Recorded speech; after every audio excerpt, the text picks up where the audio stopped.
مني أنت المقدم وأنت المؤخر، ونشهد أن لا إله إلا الله وحده لا شريك له، ونشهد أن محمدا عبده ورسوله. أما بعد، فأعوذ بالله من الشيطان الرجيم. بسم الله الرحمن الرحيم.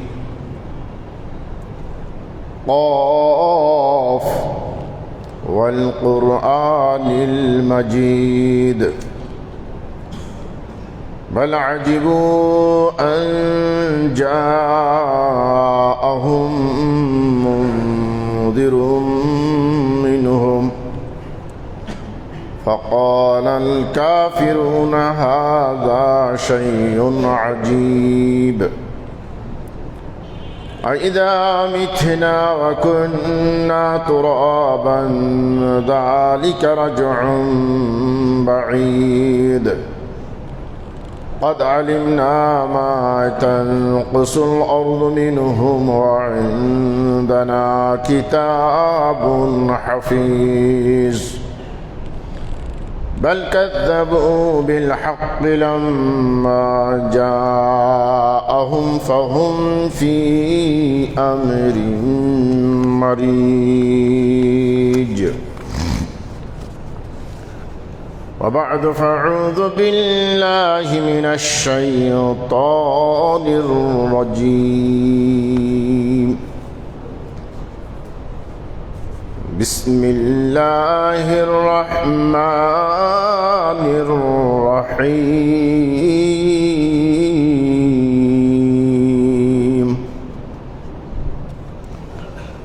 إن الذين يشترون بعهد الله وأيمانهم ثمنا قليلا أولئك لا خلق لهم في الآخرة ولا يكلمهم الله ولا ينظر إليهم يوم القيامة ولا يزكيهم ولهم عذاب أليم। প্রশংসা মাত্রই মহান আল্লাহ রাব্বুল আলামিনের জন্য।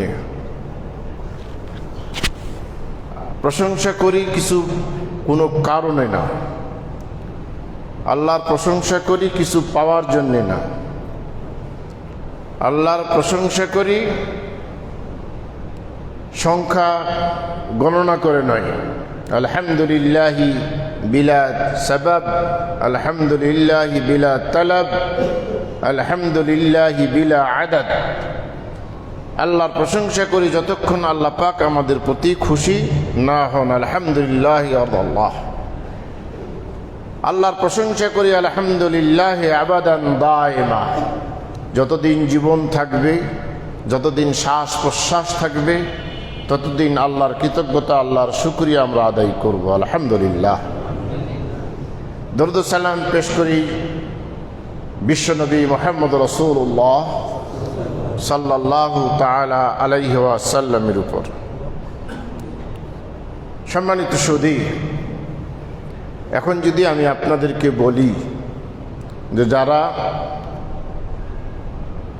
পায়জামা পাঞ্জাবি সহ মাথায় টুপি দিয়ে আছেন তারা সামনের কাতারে বসবেন, তাহলে এই মুহূর্তে আমরা সবাই সচেতন হয়ে যাব। নিজের দিকে তাকিয়ে দেখব আমি কি পায়জামা পরে আছি কিনা, আমার গায়ে পাঞ্জাবি আছে কিনা, আমার মাথায় টুপি আছে কিনা। যদি এই মুহূর্তে টুপি আমার কাছে নাও থাকে তাহলে ডানে বামে পকেটে হাত দেব। এমনকি যদি পরনে পায়জামা না থেকে লুঙ্গি থাকে তাহলে চেষ্টা করব অন্তত সামনের কাতারে। প্রিয় নবী বলছেন যে সামনের কাতারে কি কল্যাণ আছে, কি নেয়ামত আছে, আল্লাহর কি অনুগ্রহ আছে, এটা যদি মানুষ জানতো তাহলে হামাগুড়ি দিয়ে হলেও সামনের কাতারে এসে হাজির হয়ে যেত। তো এই যে একটা মিসাল আমি বলছি আপনাদেরকে, যে তাহলে আমরা সুযোগ থাকলে বাড়িতে গিয়ে টুপি ছেড়ে আসছি, টুপিটা নিয়ে আসি, পায়জামা পাঞ্জাবি পরে সামনের কাতারে আমি বসবো, কারণ আমি আমাকে দেখতে পাচ্ছি যে আমি ওই কাতারে ওই লাইনে বসার যোগ্যতা আমার আছে কি না, আমি আমাকেই নিজকেই দেখতে পাচ্ছি। আমি বিশেষ করে ক্লাস 7 থেকে শুরু করে আমার ইউনিভার্সিটির লাইফ পর্যন্ত আমি নিজেই নিজের এক্সামিনার ছিলাম। পরীক্ষা দিয়ে বাসায় এসে প্রশ্নটা হাতে নিয়ে দেখতাম মিলিয়ে যে আমি কত নাম্বার পাব, এবং মাশাআল্লাহ 19-20 সেভাবেই পেয়েছি। আজকার জুমার খুতবায় আমরা আলোচনা করব এই ধরনের কিছু বিষয়, সাবজেক্ট, যে আপনি নিজেকেই দেখতে পাবেন। এবং ওই যে বললাম যে সামনের কাতারে বসার যোগ্যতা, 3টা গুণ বলেছি, 3টা বৈশিষ্ট্য বলেছি, মাথায় টুপি, গায়ে পাঞ্জাবি, পরনে পায়জামা। না থাকলে আপনি কিন্তু এখনই সচেতন যে আমি সামনের কাতারে বসার যোগ্যতা আমার হচ্ছে কি না, এবং এখানেই আপনি নিজকে বিচার করতে পারবেন যে আমি এই পরীক্ষায় কতটুকু নাম্বার পাব। আল্লাহ পাক কুরআনুল কারীমের সূরা আল ইমরানের ৭৭ নম্বর আয়াতে ঘোষণা করছেন, ইন্নাল্লাযীনা ইয়াশতারুনা বিআহাদিল্লাহ ওয়া আইমানিহিম, নিশ্চয়ই যারা আল্লাহর অঙ্গীকারকে এবং তাদের শপথকে, সামানান কালিলা, ইয়াশতারুনা বিক্রয় করে, সামানান কালিলা অল্প মূল্যে। আল্লাহর অঙ্গীকার এবং তাদের শপথ, এক কথায় আল্লাহ এবং রাসূল সাল্লাল্লাহু আলাইহি সাল্লাম শরীয়তের নামে যা বলেছেন, এইগুলিকে যারা দুনিয়াবি স্বার্থেই অল্প মূল্যে অবজ্ঞা করে বিক্রি করে, আল্লাহ পাক বলছেন এই শ্রেণীর মানুষ উলাইকা লা খালাকা লাহুম ফিল আখিরাহ, তাদের জন্য কোনো আখিরাতে কল্যাণ নেই, তাদের জন্য কোনো নেয়ামত অবশিষ্ট নেই। ওয়ালা ইউকাল্লিমুহুমুল্লাহ, আল্লাহ পাক এই শ্রেণীর মানুষদের সাথে কিয়ামতের ময়দানে কথা বলবেন না। প্রশ্ন আসতে পারে, আল্লাহ কথা না বললে তাতে কি অসুবিধা? দুনিয়ায় একজনের সাথে আপনার সম্পর্ক ভালো, আপনারা আপোষেই আপনাদের সুখের দুঃখের কথা শেয়ার করেন, সবসময় একসাথে বসেন, চা পানি আপ্যায়ন করেন, একসাথেই বিভিন্ন স্থানে যান, কিন্তু হঠাৎ করে দেখা গেল আপনার সেই অন্তরঙ্গ বন্ধু আপনার সাথে কথা বলছে না, আপনাকে এড়িয়ে চলছে। আপনি কাছে ফিরছেন কিন্তু আপনার দিকে তাকাচ্ছে না। আপনি বলেন একজন মানুষ হিসাবে আপনাকে কেমন লাগবে? কেউ কিছু বলুক আর না বলুক, ওই বন্ধু যখন আপনাকে এড়িয়ে চলবে, আপনি ওর বাসায় যাবেন, কারণ আপনি নিজকে দেখতে পাচ্ছেন না। বাসায় যখন প্রবেশ করবেন, আপনার মিসেস, আপনার সহধর্মিণী আপনাকে দেখেই বলবে, কি হলো, বাইরে কিছু হয়েছে, কোনো গন্ডগোল হয়েছে নাকি? কারণ আপনার চেহারায় একটা ছাপ ইতিমধ্যেই ফুটে উঠেছে। আপনি বিষণ্ণতায় আক্রান্ত, আপনার ভিতরে অস্থিরতা কাজ করছে। তো দুনিয়ার একটা মানুষ আপনার সাথে যদি কথা না বলে আপনার এই অবস্থা হয়, তাহলে যেই আল্লাহর সাথে একবার কথা বললে, আলহামদুলিল্লাহ বললে, 7 তবক আসমান জমিন অপেক্ষা আপনার আলহামদুলিল্লাহ সব ভারী হবে। একবার আস্তাগফিরুল্লাহ বললে আপনার জীবনের অপরাধ সমূহ মাফ করে দেবেন যে আল্লাহ। সেই আল্লাহ যদি কিয়ামতের মাঠে আপনার সাথে কথা না বলেন, তাহলে কেমন লাগবে এবার বুঝুন। ওয়ালা ইউকাল্লিমুল্লাহ, আর কি, ওয়ালা ইউযাক্কিহিম, তাদেরকে আল্লাহ পবিত্র করবেন না, তাদের পাপ থেকে তাদেরকে নিষ্পাপ করবেন না। আর ওয়ালা ইয়ানজুরু ইলাইহিম, তাদের প্রতি আল্লাহ রহমতের দৃষ্টিতেও তাকাবেন না। এই যে তাকাবেন না, তাকানোর ভিতরেও তাকাবেন। আপনি যখন একটা ছোট বাচ্চার দিকে তাকান, তখন আপনার এই দুটি চোখ দেখেই কি একটা মায়া, কি একটা মমতা, কি একটা ভালোবাসা ফুটে উঠে, যে ওই ছোট্ট কচি বাচ্চাটা সব পরিহার করে দৌড় দিয়ে আপনার বুকে, আপনার কোলে ছুটে চলে আসে। আবার এই দুইটাই চোখ ওই বাচ্চাটাকেই যখন আপনি আবার তার দিকে প্রয়োগ করবেন, দেখাবেন, তখন কিন্তু ওই বাচ্চার কাছে আসবে না, ভয়ে দূরে দূরে দূরে দূরে হাঁটবে। এই চোখ শুধু একটু পরিবর্তন, একবার তাকালে দৌড় দিয়ে ছুটে চলে আসে, ওই চোখ দিয়ে আবার তাকালে দূরে চলে যায়। আল্লাহ পাক তাকাবেন, কিন্তু রহমতের দৃষ্টিতে তাকাবেন না। ওই দৃষ্টি দিবেন যেই দৃষ্টি দিলে আপনি পালাবার রাস্তা খুঁজবেন, ওইখানে থাকবেন না। কারণ চোখ দেখেই আপনি বুঝে নেবেন যে আল্লাহর দয়া মায়া আমার প্রতি নেই। এই লোকগুলি কারা? তারা।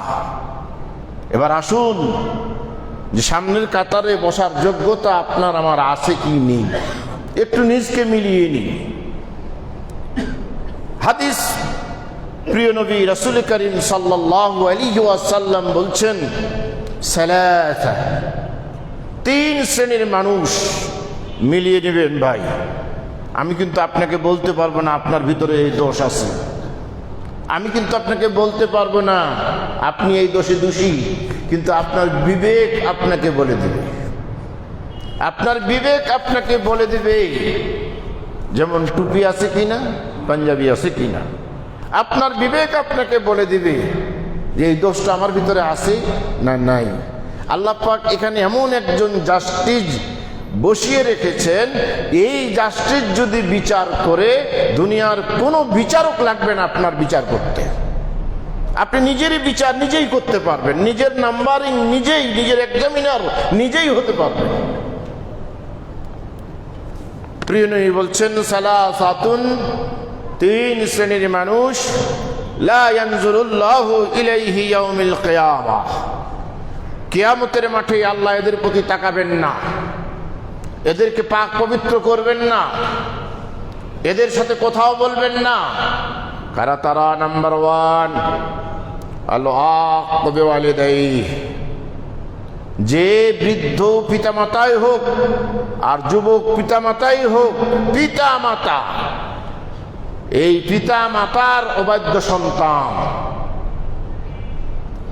যে সন্তান পিতা মাতার সাথে অসৎ আচরণ করে, ও সন্তান যতই তাহাজ্জুদ পড়ুক, আর যতই হজ করুক, আর যতই 5 ওয়াক্ত সালাত কায়েম করুক, যতই কোরআন তেলাওয়াত করুক,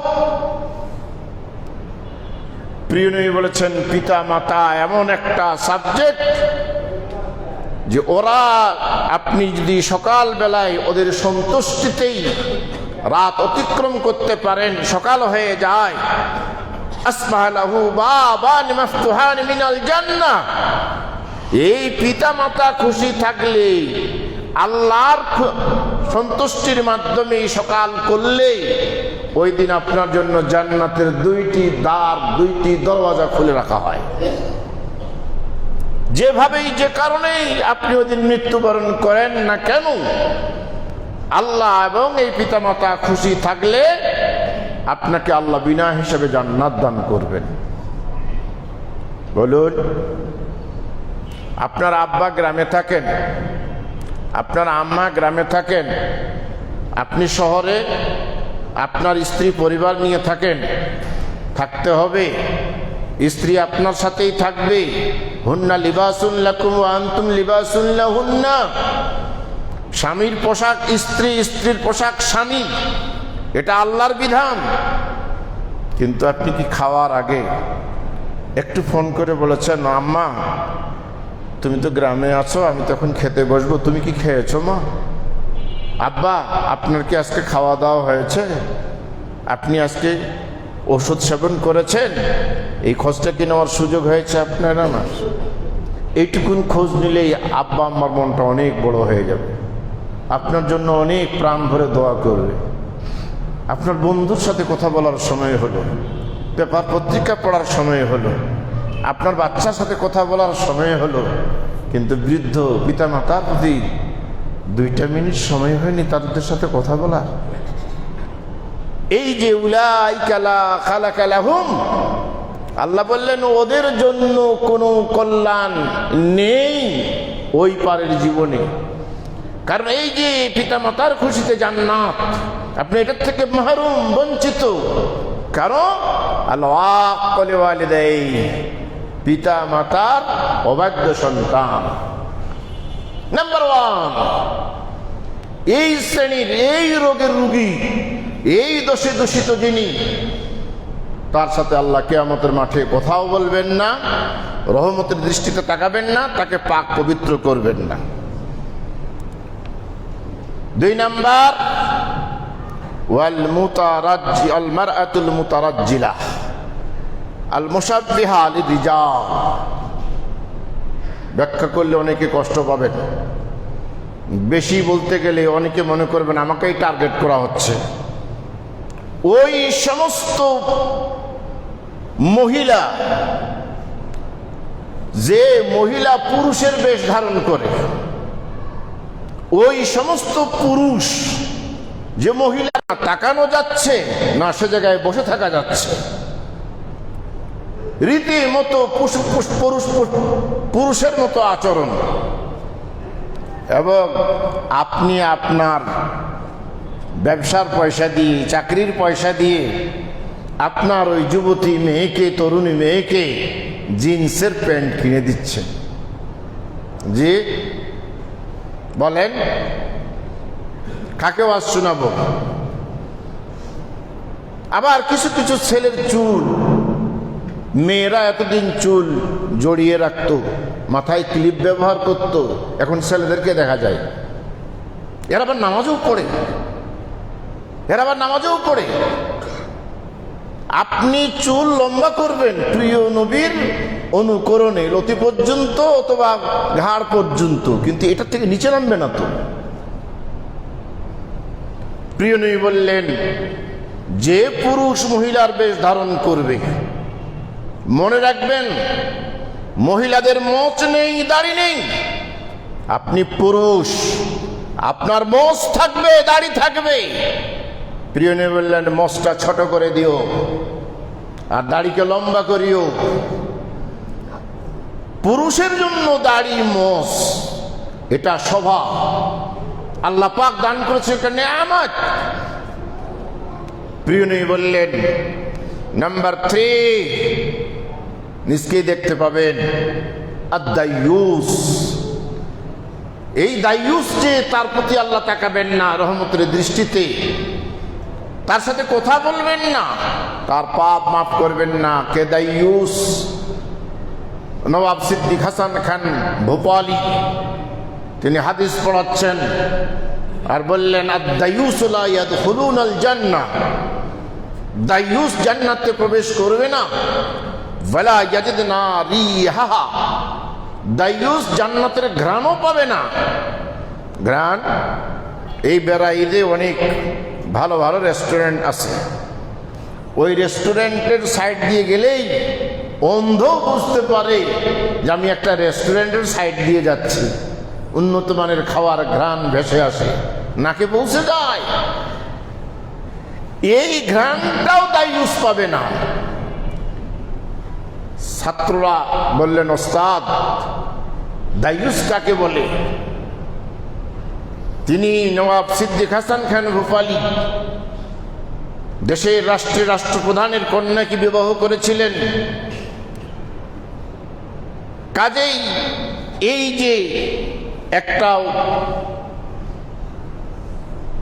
রাষ্ট্রীয় মহিলা, তাদের চলন, তাদের কথাবার্তা, তাদের আচার আচরণ একজন সাধারণ মৌলানার সাথে খাপ খায় না। কিন্তু আমরা অনেকেই স্ত্রীর কাছে জিম্মি। তিনি তার স্ত্রীকে কন্ট্রোল করতে পারছিলেন না। ছাত্রদেরকে বললেন, আমি যখন আমার মিসেসকে নিয়ে বের হব তখন তোমরা ওই সেখানে এসে প্রশ্ন করিও দায়ুস কাকে বলে। ছেলেরা অপেক্ষা করছে কখন ওস্তাদ স্ত্রীকে নিয়ে বের হবেন। বের হচ্ছেন, ওই সময় গিয়ে ছেলেরা বলছে, ওস্তাদ দায়ুস কাকে বলে? বলে, আমি দায়ুস মানে ওই যে দেখছো আমার স্ত্রী মাথায় কাপড় নেই, বিভিন্ন কসমেটিক দিয়ে নিজের সৌন্দর্য প্রকাশ করছে, নিজের কাপড় মার্জিত নয়। প্রিয় নবী বলেছেন, কাসিয়াতুন আরিয়া, এমন একটা যুগ, এমন একটা সময় আসবে মহিলারা কাপড় পরে বিবস্ত্র হয়ে থাকবে। কাপড় পরবে কিন্তু কাপড় পরার পরেও বিবস্ত্র, অর্থাৎ এত শর্টখাট হয়ে যাবে জামা কাপড়গুলি, সংক্ষিপ্ত হয়ে যাবে তাদের পোশাক, যে তাদের শরীরের একটা অংশ প্রকাশ পাবে, পরপুরুষ দেখবে, মাথায় কাপড় থাকবে না। এবং প্রিয় নবী বলছেন, রউসুহুন্না কাসমাতিল বুখতিল মাইলা, তাদের চুলের খোপা উটের পিঠের নেই দুলবে। প্রিয় নবী বললেন, যে মহিলা পর চুলা মানে চুল অর্থাৎ অতিরিক্ত চুল নিজের মাথায় ব্যবহার করবে, এই মহিলা পাপী, জান্নাত হারাম।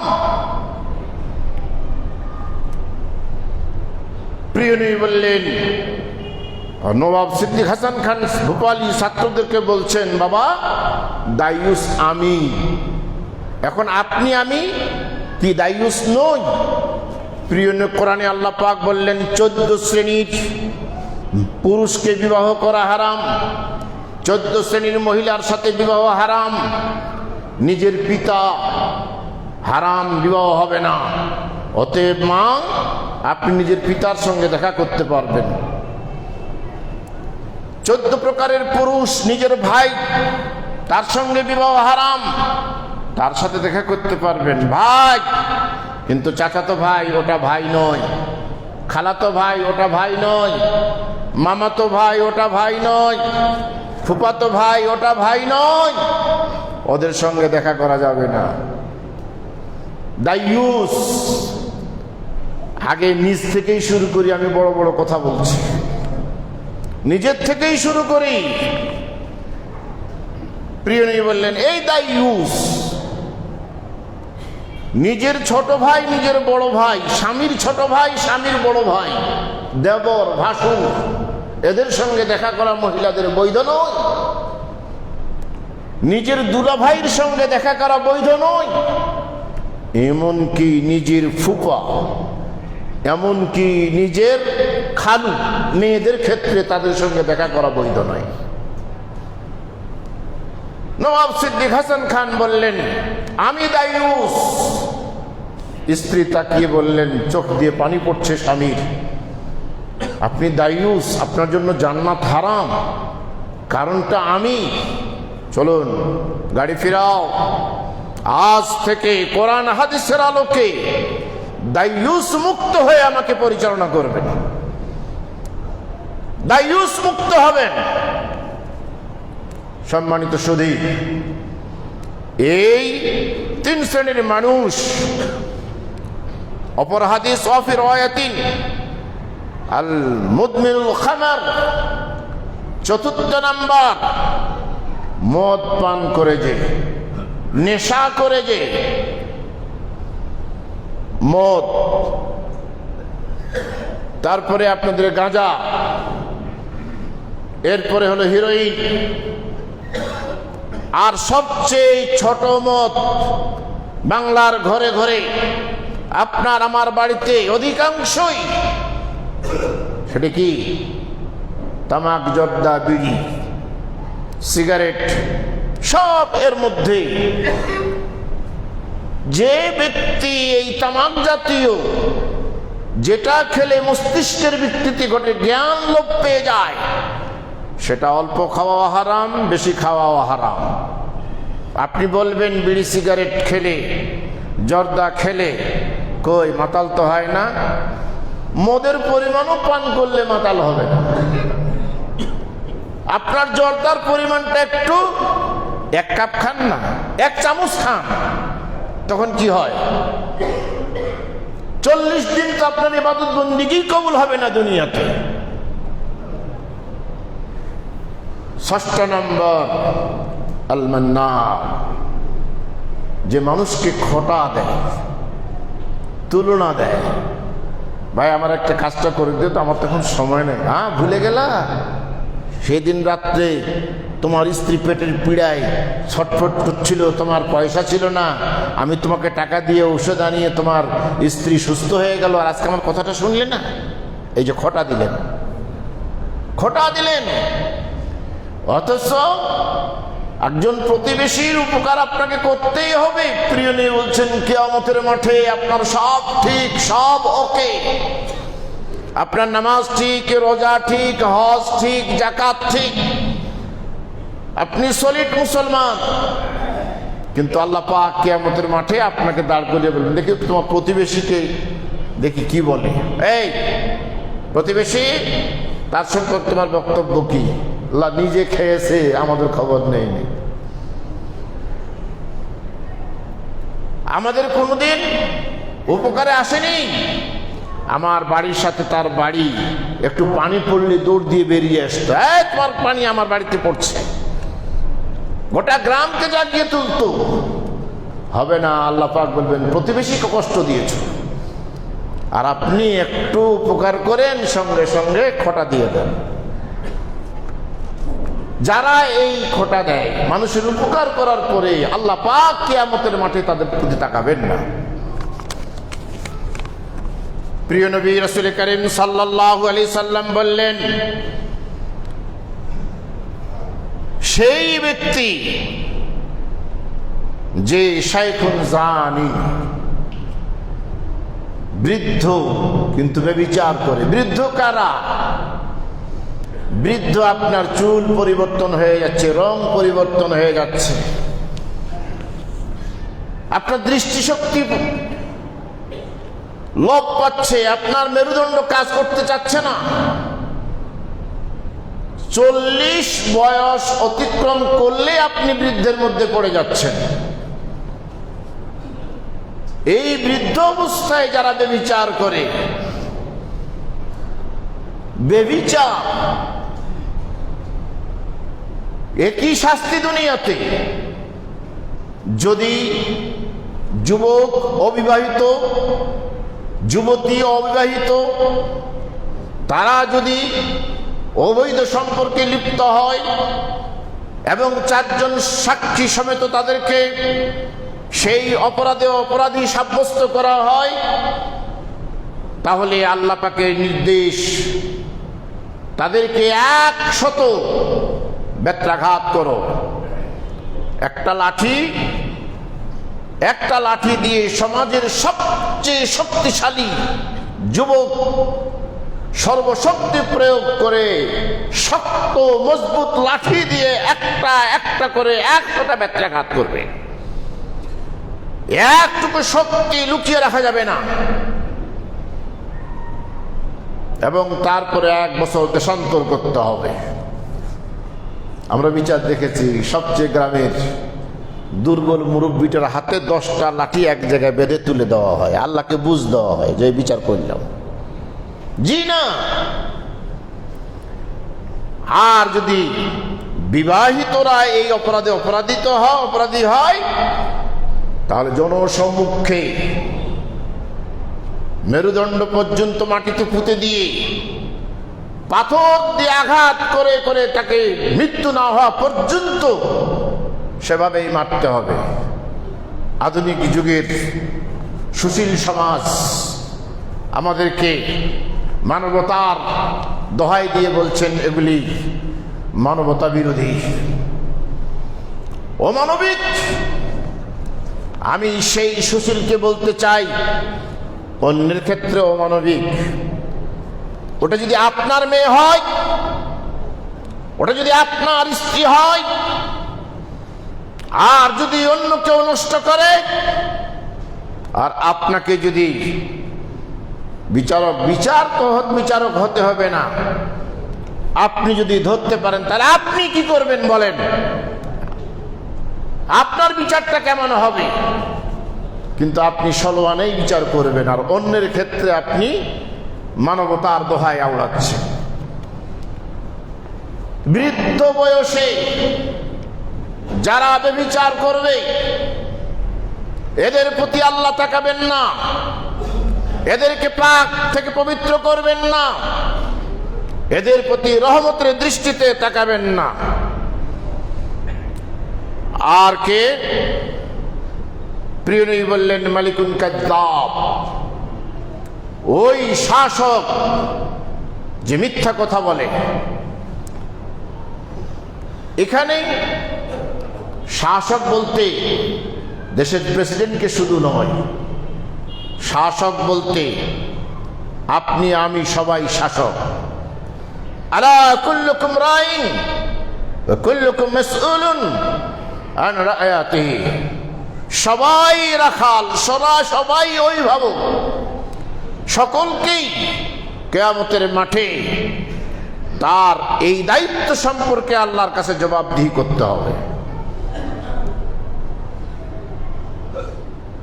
প্রিয় নবী নেতৃত্ব দিতেন, শাসন করতেন, শাসন না সেবা করতেন।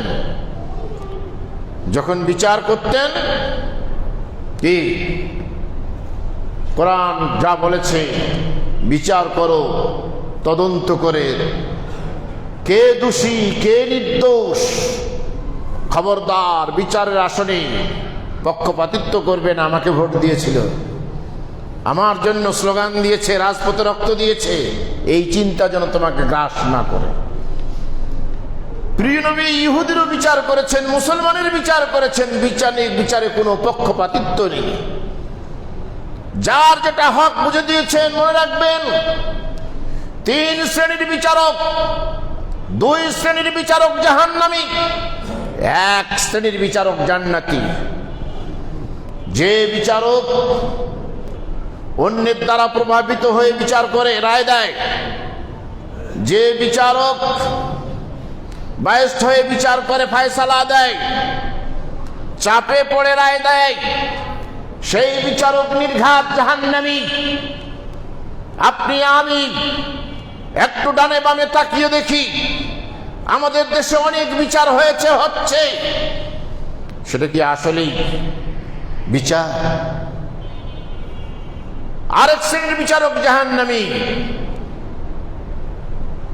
তিনি তদন্ত করেন না, ভালো করে শুনেন না, যাচাই বাছাই করেন না, তার সেই সময় নেই। অনুমানের ভিত্তিতে কিছু শুনলেন, কিছু চিন্তা ভাবনা করলেন, অনুমান করে রায় দিয়ে দিলেন, এই বিচারক জাহান্নামী। ওই বিচারক জান্নাতি, ওই বিচারক ইমামুন আদিলুন। 7 শ্রেণীর বিচারককে কিয়ামতের মাঠে 7 শ্রেণীর মানুষকে আল্লাহ আরশের ছায়াতলে স্থান দান করবেন। তার ভিতরে যিনি ন্যায় বিচার করেন, ন্যায় ফয়সালা করেন। আপনার স্ত্রী 2টা, ওখানে ইনসাফের বিচার করতে হবে। আপনি 1 ছেলে 1 মেয়ের পিতা, সম্পত্তি 3 ভাগ হবে, মেয়ে পাবে 1 ভাগ, ছেলে পাবে 2 ভাগ। বড়ই কষ্ট লাগে, বড়ই আফসোস লাগে। আল্লাহ ভাগ করে দিলেন, তুমি ছেলে তুমি 2 ভাগ, ওটা বোন, ওটা মেয়ে, ওটা 1 ভাগ। তারপরেও আপনি বাপ হয়ে মেয়েকে ফাঁকি দিচ্ছেন, ভাই হয়ে বোনকে ফাঁকি দিচ্ছেন, সবগুলো নিজের নামে করে নিচ্ছেন। আবার আল্লাহ আল্লাহ বলে মসজিদে এসে হাত তুলে দোয়াও করছেন। বুঝি না, বুঝি না। আপনি মিথ্যুক, আপনার পোশাক হারাম, রক্ত হারাম, গোশত হারাম। আপনার প্রতি আল্লাহ তাকাবেন না, আল্লাহ আপনার মাপকে আপনাকে মাফ করবেন না। আল্লাহ আপনার সাথে কথাও বলবেন না। ওয়াইলুল মুস্তাকবির, মুসলিম শরীফের হাদিসে বলা হয়েছে আর একটা শ্রেণী দরিদ্র, অভাবী কিন্তু অহংকারী। আপনি দরিদ্র, আপনি অভাবী, আপনি অহংকার করেন, যাব না, এই যে অবজ্ঞা, সালাম দেব না, তার বাড়িতে যাব না। আমার একটা গবেষণা ভুল হতে পারে, মাফ করবেন। গরিব, আল্লাহ পাক কোরআনে বলছেন যে আমি কোন জাতির ভাগ্য পরিবর্তন করি না। লাম ইয়াকু মুগায়্যিরান নি'মাতান আলা কওমিন হাত্তা ইউগায়্যিরু মা বিআনফুসিহিম। নিজের ভাগ্য মানুষ যতক্ষণ নিজেই পরিবর্তন না করে। আপনি গরিব কেন? আল্লাহর কাছে ধনভাণ্ডার আছে, আল্লাহ যদি উনাকে দিতে পারেন আমাকে দিবেন না কেন? আমার কি অপরাধ? আমি তো হিসাব করে দেখেছি এবং বাস্তব চিত্র যেটি আমি পেয়েছি খুঁজে, যারা যাকাত দেয় না তাহলে তারা পক্ষান্তরে নিজেরাই যাকাত খায়, তাদের ছেলে মেয়ে খায়। আর যারা অন্যায়ভাবে যাকাত খায় আল্লাহ পাক তাদেরকে যাকাত খাওয়ার উপযোগী করে দেন। আপনার সম্পদের ভিতরে গরিবের হক ছিল, আপনি দেননি, নিজেই খেয়েছেন, ছেলে মেয়েকে খাওয়াইছেন, অর্থাৎ যাকাত খাওয়াইছেন। সুতরাং আল্লাহ পাক তাদেরকে যাকাত খাওয়ার মতো পরিবেশ তৈরি করে দিয়েছেন। অথবা আপনি সম্পদ অন্যায়ভাবে অর্জন করেছেন। আপনি অফিসের বস, একজন আসলো, স্যার আমার ফাইলটা সই করে দেন। আপনি হেসে হেসে বললেন, ফাইল কি আর ফাইল কি আর এমনি এমনি করা যায়? আপনি নিরুপায়। আপনার বাচ্চার জন্য দুধ কিনবেন, আপনার বাচ্চার জন্য কাপড় কিনবেন, আপনার বৃদ্ধ মায়ের জন্য শীতের একটা কম্বল কিনবেন। এই উদ্দেশ্যে পকেটে কয়েকটা টাকা নিয়ে বেরিয়ে গেছেন, কিন্তু বস বলছে মিষ্টি ছাড়া কি ফাইল আর সই করা যায়? ওই বাচ্চার মুখের অন্ন কেড়ে নিয়ে, বৃদ্ধা মায়ের সেই শীত বস্ত্রের পয়সা কেড়ে নিয়ে, বাড়ির একবার খাওয়ার সেটা কেড়ে নিয়ে আপনাকে খুশি করার জন্য আপনার পকেট ভর্তি করে দেওয়া হলো। আপনি অন্যকে ক্ষুধার্ত রেখে নিজের পুদরপণ পূর্ণ করলেন। এই যে অন্যায়ভাবে পয়সা অর্জন করেছেন, এই পয়সা আপনার ঘরে থাকবে না। শুধু কি ওই পয়সাটাই বেরিয়ে যাবে যখন বের হবে? আপনি পোলাও খেলেন, আপনি কোরমা খেলেন, বিরিয়ানি খেলেন, বুরহানি খেলেন, বিভিন্ন আইটেম দিয়ে পেট পরিপূর্ণ করে খেলেন। সেই সাথে খাওয়ার পরে একটা মাছিও আপনার পেটে ঢুকে গেল। মাছি তো আর হজম হবে না, শুরু হয়ে গেল পেটে পিয়া। কিছুক্ষণ পরে বমি করতে শুরু করলেন। কি মাছিটা শুধু বের হবে না, ওই যা খেলেন এতক্ষণ ধরে সবগুলাই বের হবে। আপনার হালালগুলোকে সহ টেনে বের করবে। আপনার যে পৈতৃক সম্পদ পেয়েছিলেন, আপনি মাতৃত্ব থেকে যে সম্পদ পেয়েছিলেন, আপনি হালাল পয়সা দিয়ে যে সম্পদ অর্জন করেছিলেন, এই অন্যের একটু সম্পদ অন্যায়ভাবে কেড়ে নেওয়ার কারণে ওটা যখন বের হয়ে যাবে, আপনার হালাল সম্পদ সব বেরিয়ে যাবে, আপনাকে আল্লাহ পাক রাস্তার ফকির করে ছেড়ে দেবে। আপনি অহংকার করছেন। একটু ইতিহাস খুঁজুন, আপনার বাপ দাদারা অনেক ধনী ছিল, আজকে আপনি নিঃস্ব। হয় দেখেন তাদের সম্পদে অবৈধ কিছু ছিল, অথবা তারা যাকাত দেননি, অথবা সম্পদের অপব্যবহার করেছেন। ফলে তার বংশধর হিসাবে আমি আজকে দরিদ্র, আমি গরিব, আমি ফকির, আমি কাঙ্গাল। আমার অহংকার করা সাজে না। অহংকার ধনী গরিব কারো সাজে না। আল কিবরিয়া ওয়া রিদাই ওয়াল আজমাত ইজা। অহংকার আল্লাহ পাকের ভূষণ পোশাক, প্রিয় নবী বলছেন যারা এটা কেড়ে নিতে চাইবে কাযাবতুহু ফিন্নার, হাদিস কুদসি আল্লাহ পাক বলছেন আমি তাকে জাহান্নামে নিক্ষেপ করব। যেই দরিদ্র অহংকারী, ওই দরিদ্রের প্রতি আল্লাহ পাক রহমতের দৃষ্টিতে তাকাবেন না। অনেকগুলি ছিল, সালাসাতুন আল মান্নান আল্লাযী লা ইউতা ওয়াল মুনাফিক সিলা, যে মিথ্যা শপথ করে পণ্য বিক্রি করে। আপনি আমাদের মসজিদের ইমাম সাহেব, আপনার কাছে বেশি নেব না হুজুর, যেটা কিনা ওইটাই দেন, তারপর দোকান ভাড়া আর কারেন্টের বিল, কর্মচারীর পয়সা, উপরে ভালো নিচে 3 নম্বর পচা, এগুলি ধোঁকা দিয়ে প্রতারণা করে বিক্রি করেন। অথচ প্রিয় নবী বলছেন যে সততার সাথে এই ব্যবসা করবে সেই ব্যক্তি আর আমি নবী জান্নাতে পাশাপাশি থাকবো। আর যে ধোঁকাবাজি করবে, প্রতারণা করবে, আল্লাহ পাক তার প্রতি রহমতের দৃষ্টি তাকাবেন না, তার সাথে কথা বলবেন না, তাকে পাক ও পবিত্র করবেন না। কারণ উলাইকা লা খালাকা লাহুম, পরকালীন জীবনে তার জন্য কোনো কল্যাণ নাই। সম্মানিত মুসল্লিয়ান কারাম, কি নিজকে দেখা যায়? নিজের বিচার কি নিজে করতে পারছি? কতটুকু নাম্বার পাবো? আল্লাহ পাক আমাদেরকে, টুপিটা না থাকলেও সামনের কাতারে বসবো, অতএব টুপি আমাকে নিয়ে আসতেই হবে, মাথায় দিয়ে দিই, সামনের কাতারে বসবো।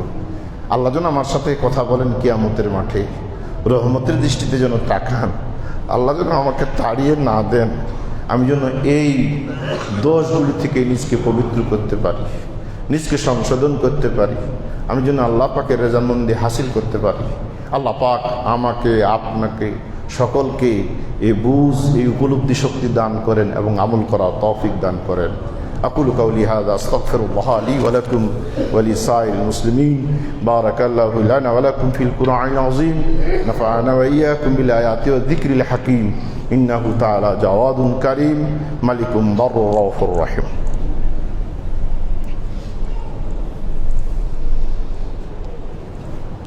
الحمد لله رب العالمين، والصلاة والسلام على أشرف الأنبياء والمرسلين.